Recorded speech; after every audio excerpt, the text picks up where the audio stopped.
We are grateful for their support, faith, and trust in our policies. We are determined to ensure that all Indians, regardless of religion, caste, gender, and age, make substantial progress in realizing their life goals and aspirations. Global context.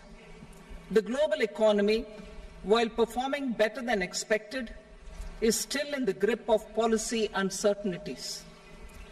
Elevated asset prices, political uncertainties, and shipping disruptions continue to pose significant downside risks for growth and upside risks to inflation. In this context, India's economic growth continues to be the shining exception and will remain so in the years ahead.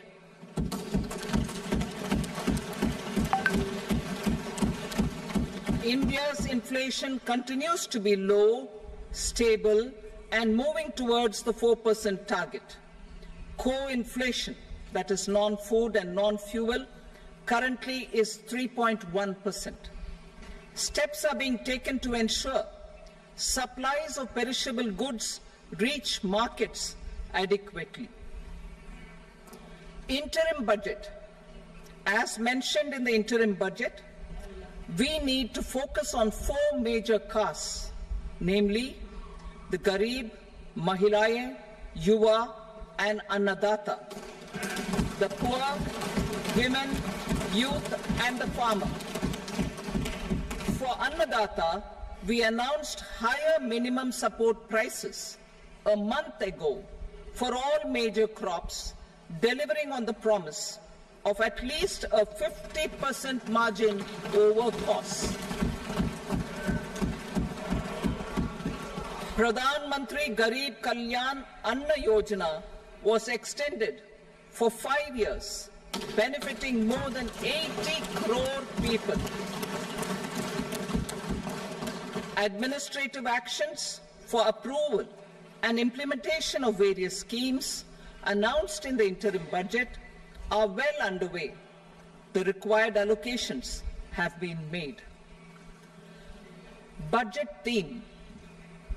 Turning attention to the full year and beyond in this budget, we particularly focus on employment, skilling, MSMEs, and the middle class. I'm happy to announce the Prime Minister's package of 5 schemes and initiatives to facilitate employment, skilling, and other opportunities for 4.1 crore youth over a 5-year period, with a central outlay of 2 lakh crore rupees. I will speak about them shortly, while more details may be seen in the annexure.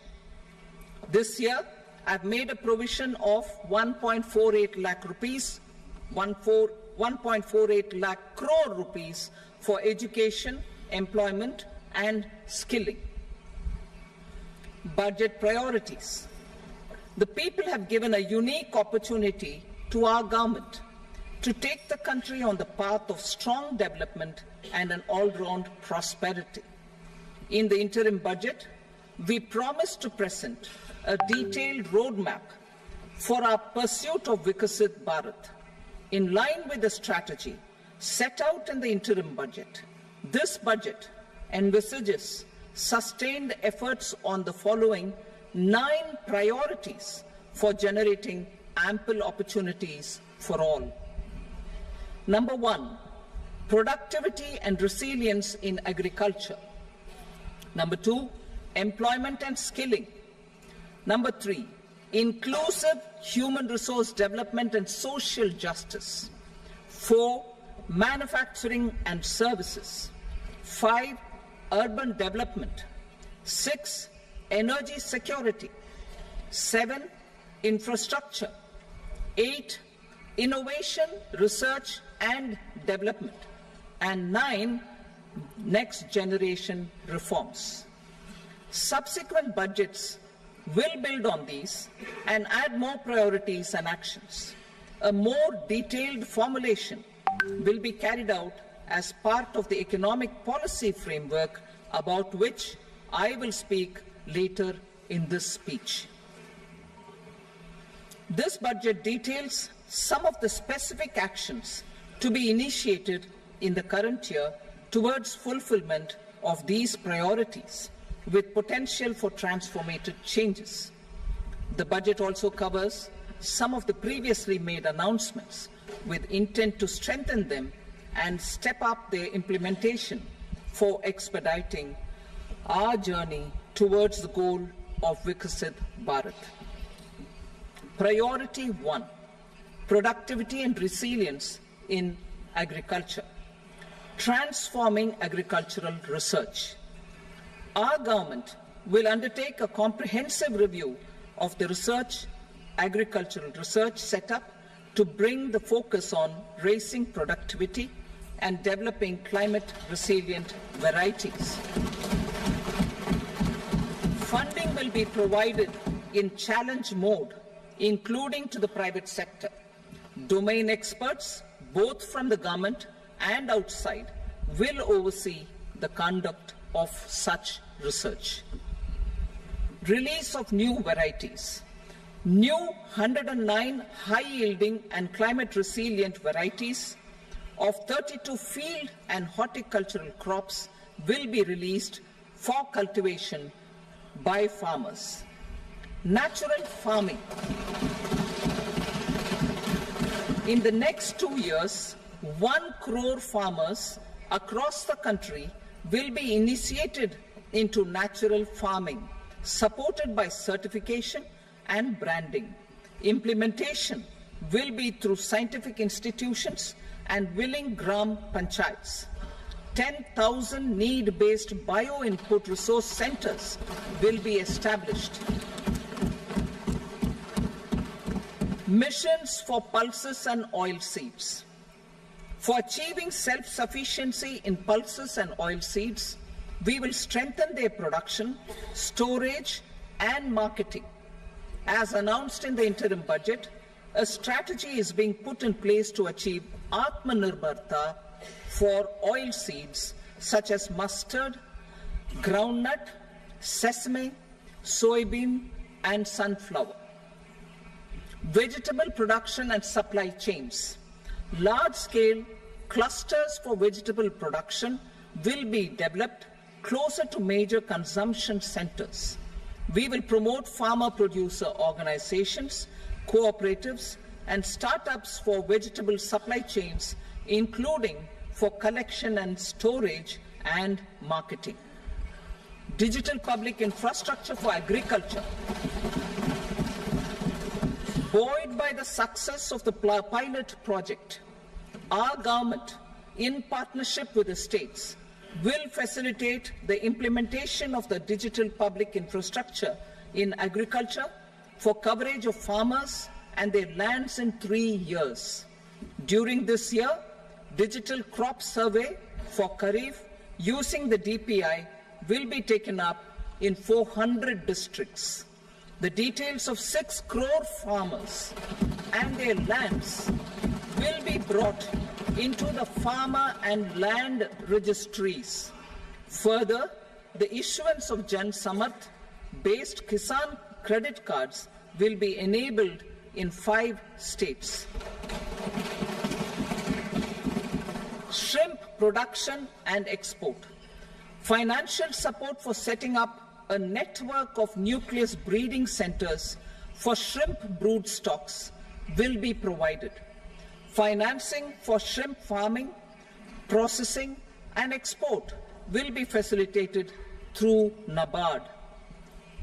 National cooperation policy. Our government will bring out a national cooperation policy for systematic, orderly, and all-round development of the cooperative sector, fast-tracking growth of rural economy and generation of employment opportunities on a large scale will be the policy goal. This year, I have made a provision of 1.52 lakh crore rupees for agriculture and allied sectors.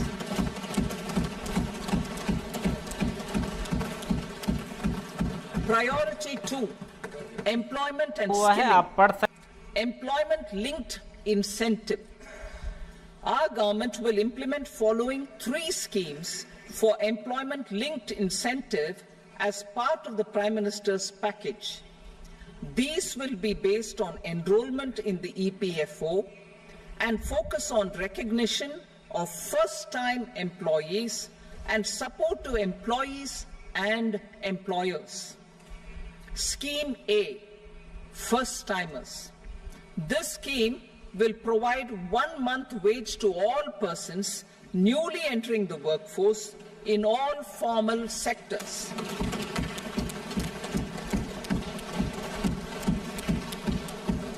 Direct benefit transfer of 1 month's salary in 3 installments to first-time employees as registered in the EPFO will be up to 15,000 rupees.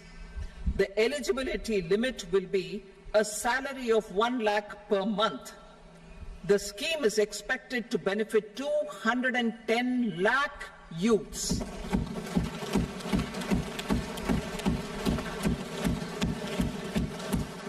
Scheme B, job creation in manufacturing. This scheme will incentivize additional employment in the manufacturing sector linked to the employment of first-time employees. An incentive will be provided at specified scale directly both to the employee and the employer with respect to the EPFO contribution in the first 4 years of employment.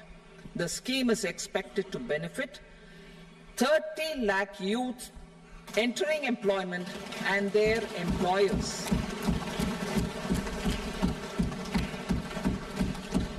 Scheme C, support to employers. This employer-focused scheme will cover additional employment in all sectors. All additional employment within a salary of 1 lakh rupee per month will be counted. The government will reimburse to employers up to 3,000 rupees per month for 2 years towards the EPFO contribution for each additional employee. The scheme is expected to incentivize additional employment of 50 lakh persons.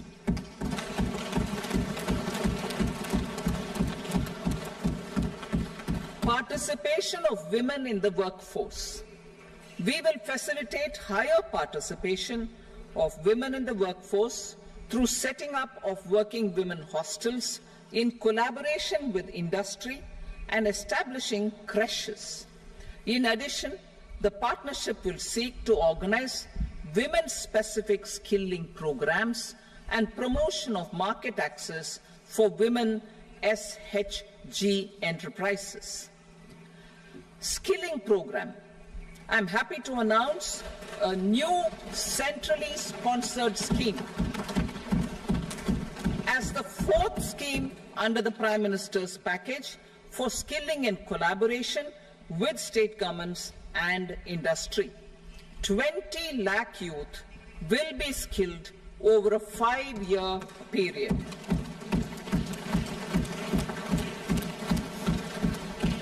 "1,000 industrial training institutes will be upgraded in hub and spoke arrangements with outcome orientation.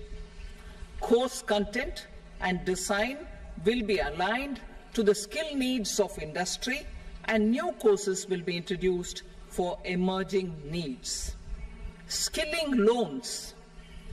The model skill loan scheme will be revised to facilitate loans up to 7.5 lakh rupees with a guarantee from a government-promoted fund. This measure is expected to help 25,000 students every year.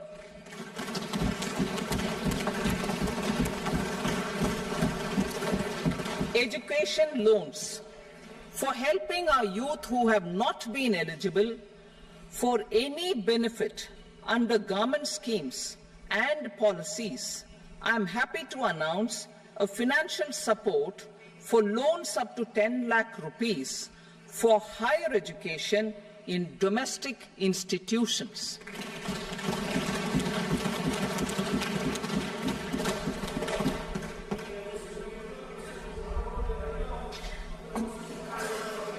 E-vouchers for this purpose,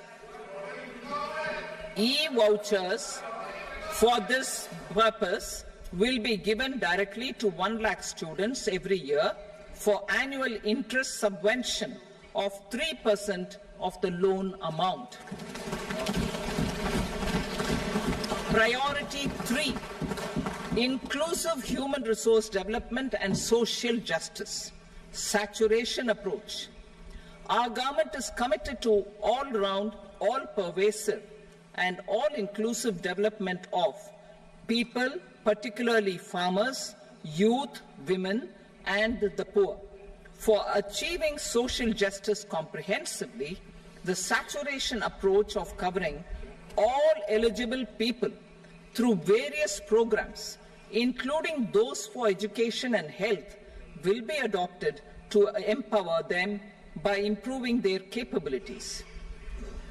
Implementation of schemes meant for supporting economic activities by craftsmen, artisans, self-help groups, scheduled caste, scheduled tribe, and women entrepreneurs and street vendors such as the PM Vishwakarma, PM Swanidhi, National Livelihood Missions, and Stand Up India will be stepped up. Purvodaya. The states in the eastern part of the country are rich in endowments and have strong cultural traditions. We will formulate a plan, Purvodaya, for the all-round development of the eastern region of the country, covering Bihar, Jharkhand, West Bengal, Odisha, and Andhra Pradesh. This will cover human resource development, infrastructure, and generation of economic opportunities to make the region an engine to attain Vikasit Bharat. On the Amritsar-Kolkata Industrial Corridor, we will support development of an industrial node at Gaya. This corridor will catalyze industrial development of the eastern region. The industrial node at Gaya will also be a good model for developing our ancient centers of cultural importance into future centers of modern economy. This model shall showcase Vikas B, Virasat B in our growth trajectory. We will also support development of road connectivity projects, namely 1. Patna-Purnia Expressway, 2. Buxar-Bhagalpur Expressway, 3. Bodh Gaya, Rajgir, Vaishali and Darbhanga spurs, and 4. Additional 2-lane bridge over River Ganga at Buxar at a total cost of 26,000 crore rupees.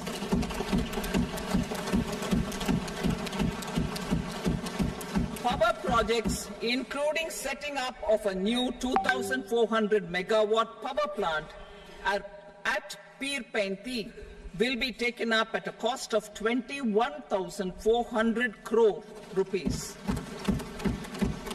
New airports, medical colleges, and sports infrastructure in Bihar will be constructed. An additional allocation to support capital investments will be provided. The requests of Bihar government for external assistance from multilateral development banks will be expedited.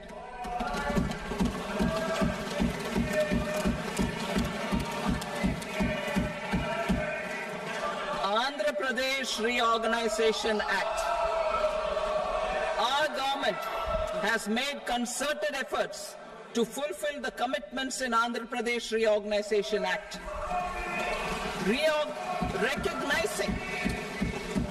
Recognizing the state's need for the capital, recognizing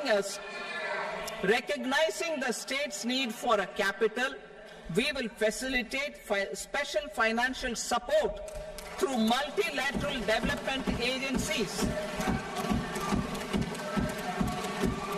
In the current financial year, 15,000 crore rupees will be arranged with additional amounts in future years.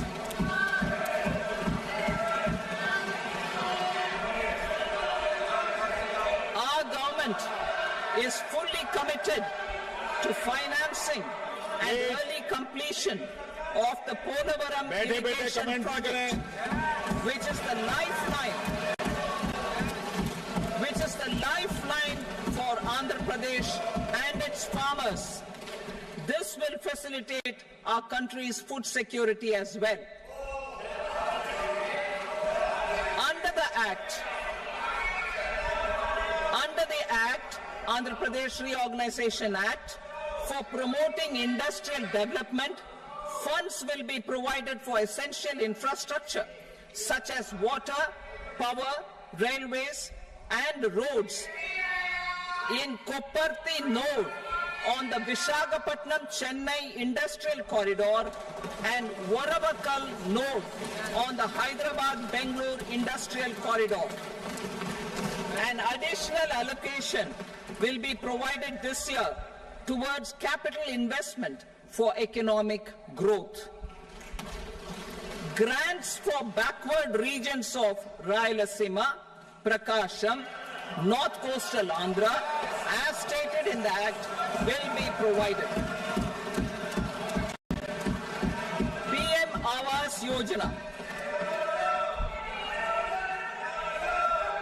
3 crore additional houses under the PM Awas Yojana in rural and urban areas in the country have been announced, for which the necessary allocations are being made. Women-led development.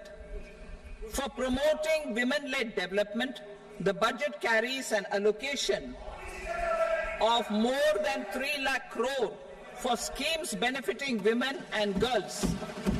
This signals our government's commitment for enhancing women's role in economic development. Pradhan Mantri Janjatiya Unnat Gram Abhiyan. For improving the socio-economic condition of tribal communities, we will launch the Pradhan Mantri Janjatiya Unnat Gram Abhiyan by adopting saturation coverage for tribal families in tribal majority villages and aspirational districts.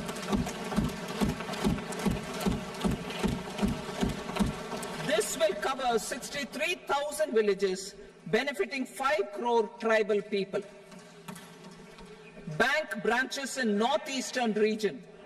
More than 100 branches of India Post Payment Bank will be set up in the northeast region to expand the banking services. This year, I have made a provision of 2.66 lakh crore rupees for rural development, including rural infrastructure.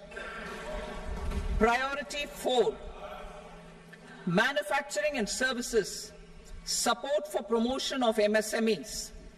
This budget provides special attention to MSMEs and manufacturing, particularly labor-intensive manufacturing. We have formulated a package covering financing, regulatory changes, and technology support for MSMEs to help them grow and also compete globally, as mentioned in the interim budget. I am happy to announce the following specific measures. Credit guarantee scheme for MSMEs in the manufacturing sector. For facilitating term loans to MSMEs for purchase of machinery and equipment without collateral or third-party guarantee, a credit guarantee scheme will be introduced. The scheme will operate on pooling of credit risks of such MSMEs. A separately constituted self-financing guarantee fund will provide to each applicant guarantee cover up to 100 crore rupees, while the loan amount may be larger. The borrower will have to provide an upfront guarantee fee and an annual guarantee fee on the reducing loan balance.